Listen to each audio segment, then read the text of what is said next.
கற்பகம் என்றிட கடும் துயர் போகும், கற்பகம் என்றிட எதும் ஜெயமாகும். கற்பகம் என்பதை கவசம் ஆகும், கவசமாகிய கணபதி போற்றி.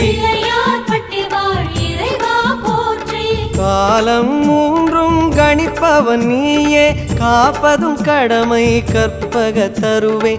தருவே உந்தன் திருவடி சரணம்.